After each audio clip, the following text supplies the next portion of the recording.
your pledge to them, because that is our most sacred responsibility as Americans on this Veterans Day and every day.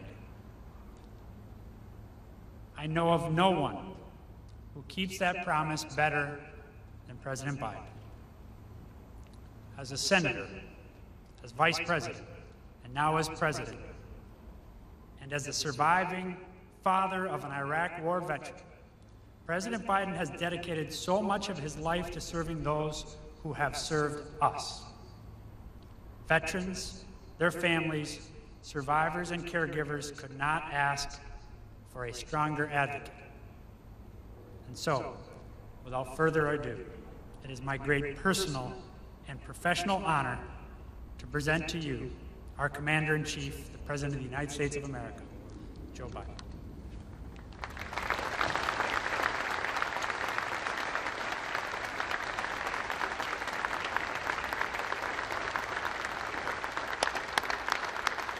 Thank you. Thank you, thank you. Thank you, Mr. Secretary. Folks, being President of the United States, you are afforded many opportunities to try to express your love, commitment, and admiration for the American people.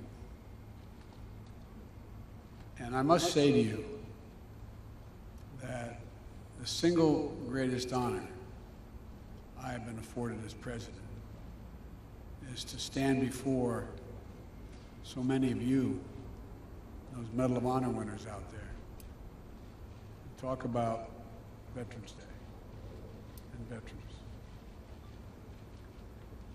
I want to welcome all the cabinet members and honored guests joining us today, including the father of our Secretary of State, who served in the Army Air Corps during World War II, Ambassador Donald Blinken, whose birthday is today. Happy birthday.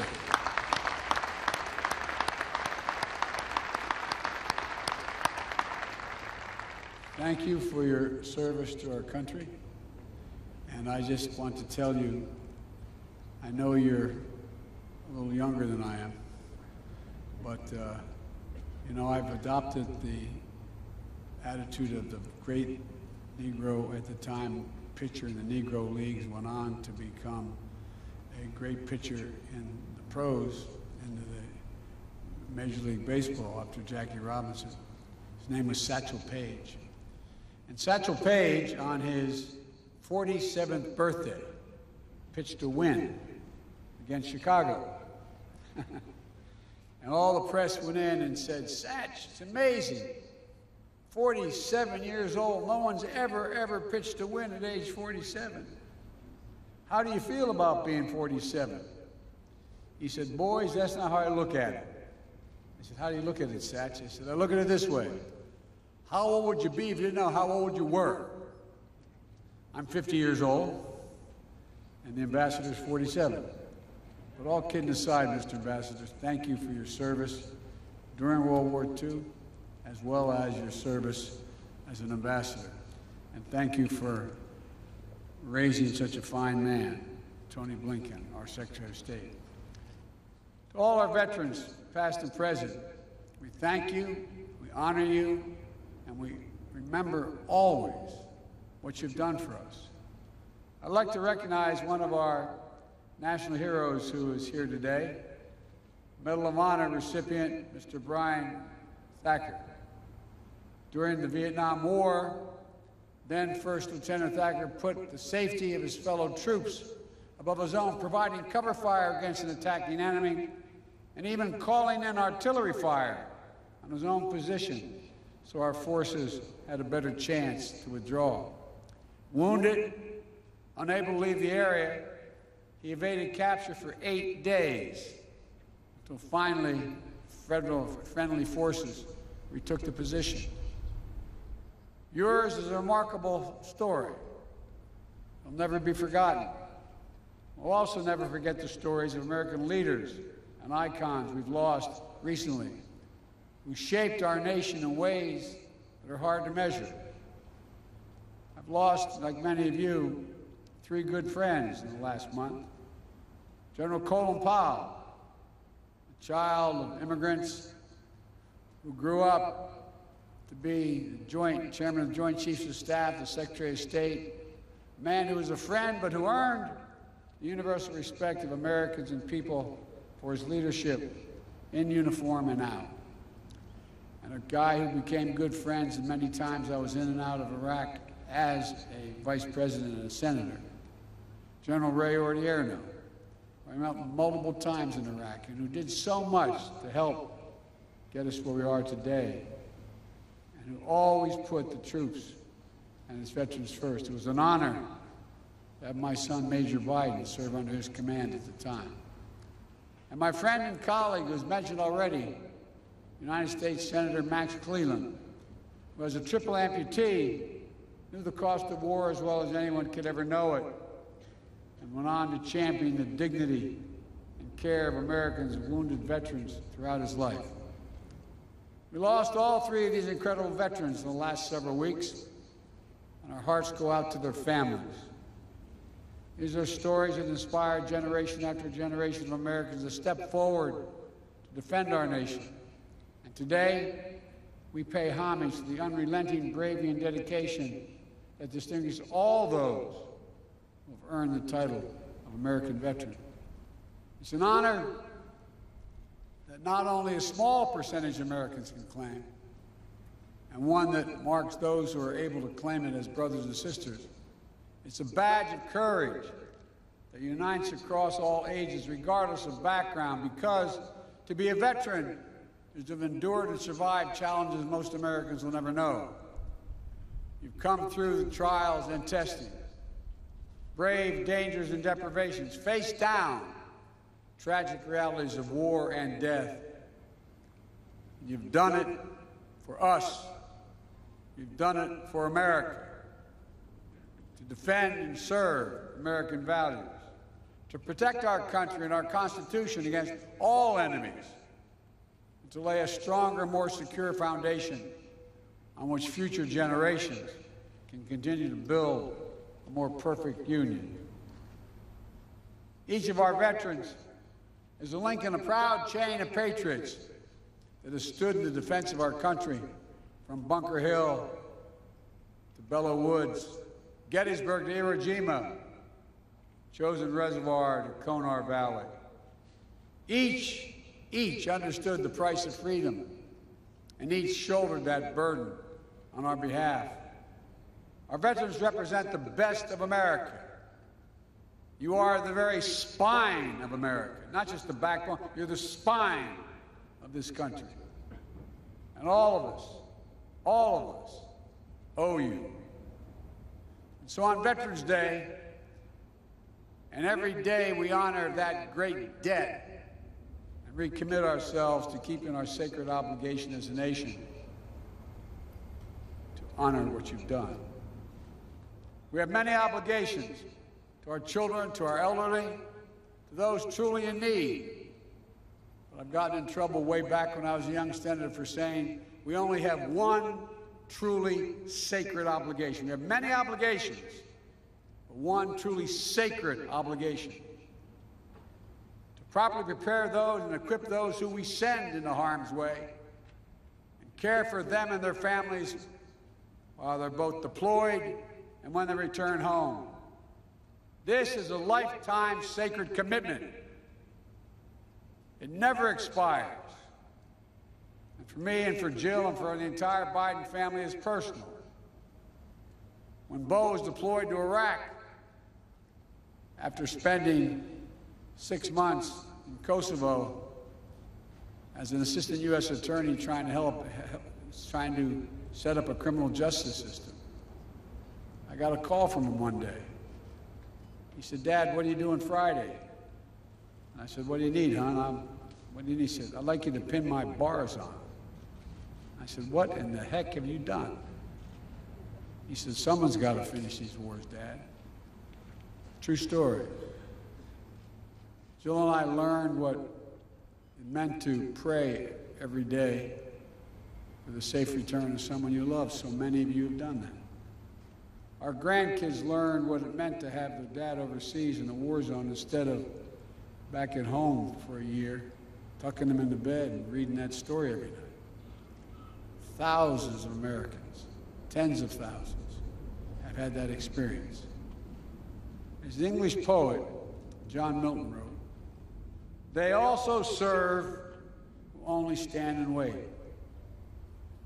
All the mothers and fathers, sons and daughters, spouses, all those who stand alongside our veterans and their families, caregivers, survivors, you are the solid steel spine that bears up under every burden, the courageous heart that rises every challenge. We've asked so much of you for so long, and our nation is grateful. For 2 decades, the lives of our service members and their families and veterans have been shaped by the conflicts in Iraq and Afghanistan. Since 9/11, hundreds of thousands of Americans have served. So many are still serving today in harm's way, and we cannot forget them. The American people are forever grateful and in awe of what you've accomplished. But in fulfilling their mission, so many veterans and their families and caregivers have been through hell. Some facing deployments after deployment, spending months and years away from their families, missing birthdays, anniversaries, and collections. I remember one of the last times I flew into Iraq in the so-called Silver Bullet. I remember walking up to the cockpit, and the crew masters along with the pilots were up there, and I said, "How many of you, is this your first tour?" No one raised their hand. There were 5 people. Second tour, no one raised their hand. Third tour, 2 raised their hand. Fourth tour, 2 raised their hand. Fifth, 1 raised their hand. Folks, on Veterans Day, we have to always remember that there's nothing low risk or low cost about war for the women and men who fight it. I carry with me in my pocket every single day. I have my chaps to check with the Defense Department. On the back of my schedule, I have U.S. daily troops in Afghanistan killed and wounded, U.S. daily troops in Iraq killed and wounded. 52,323, not roughly 53,000. Every one of these individuals has a family, has a unit at home. 53,323 American servicemen and women wounded in the conflicts of Iraq and Afghanistan. 7,074 gave their lives, the last full measure of devotion. Untold thousands more return home, as our secretary can tell you, with unseen psychological wounds of war. The enduring grief borne by our Gold Star families. These are the cost of war that we'll carry as a nation for decades to come. And to all veterans, service members, their families, caregivers, survivors, I want you to know that our administration is going to meet the sacred obligation that we owe you. We're going to work with Congress, Republicans and Democrats together to make sure our veterans receive the world-class benefits that they've earned and meet the specific care, specific needs that they each individually need. That means expanding presumptive conditions for toxic exposure, particulate matter, including Agent Orange and burn pits. We're going to keep pushing on this front to be more nimble and responsive, reviewing all the data and evidence to determine additional presumptive conditions that make sure our veterans don't have to wait to get the care they need. It also means prioritizing mental health care that's necessary to treat the invisible wounds that so many of our veterans carry, including pursuing our newly released comprehensive public health strategy to reduce military and veteran suicides. I want to say clearly to all our veterans, if you're struggling, you're so used to never asking for anything. If you're struggling, reach out. Call the Veterans Crisis Line. You're having trouble thinking about things. It's no different than if you had a wound in your arm. It's also making sure that the growing population of women and LGBTQ plus veterans receive appropriate services and support. As we continue our efforts to defeat the pandemic and build back better, it means keeping the needs of veterans front and center. The American Rescue Plan included $17 billion to support VA's COVID-19 response, to get vaccine shots in arms as fast as possible, and to fund programs that provide rapid retraining assistance for veterans who may have lost their jobs in the pandemic, housing assistance, debt forgiveness, and to invest in improving VA facilities and the living conditions of vulnerable veterans. Through Jill's work of joining forces, we're also working to support our veterans and military families, survivors, and caregivers so they can have what they need to thrive. They deserve it. As Secretary McDonough noted, this Veterans Day also marks the centennial of one of the most hallowed American monuments, the Tomb of the Unknowns. 100 years ago today, an American soldier of the First World War, as the tomb says, known but to God, end of quote, completed the voyage from an unidentified battlefield in France over the rough Atlantic seas, here to Arlington National Cemetery. He lay and stayed under the Capitol Rotunda for 2 days on the same plinth that held the body of Lincoln, as 90,000 Americans came to pay respects. On the final leg of his journey, he was escorted from the Capitol by the President of the United States, the Chief Justice of the Supreme Court, members of Congress, General Pershing, and the Chiefs of Staff, Medal of Honor recipients, all walking, as the Washington Post said, processing without parallel, to give honor due to American servicemen. Not just the anonymous soul today entombed in gleaming marble, but the generations of Americans who dared all, risked all, gave all for the cause of freedom. To commemorate in the wounds of the member, in the words of a member of Congress who proposed the legislation creating the memorial, an American warrior, quote, this is the quote, who typifies the soul of America. You veterans of the soul of America, America's soul. It's why our veterans have always fought, always been willing to put themselves on the line. That the first unknown lies now with his brethren, unnamed warriors from later wars, fellow patriots who picked up the mantle of honor and made it their burden. Today, 100 years later, we keep a sacred watch over their graves. Generations of elite sentinels have taken the post, pledging their eternal vigilance.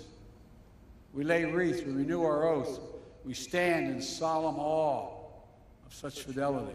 Because for us to keep faith with American veterans, we must never forget exactly what was given us, what each of them is willing to put on the line for us.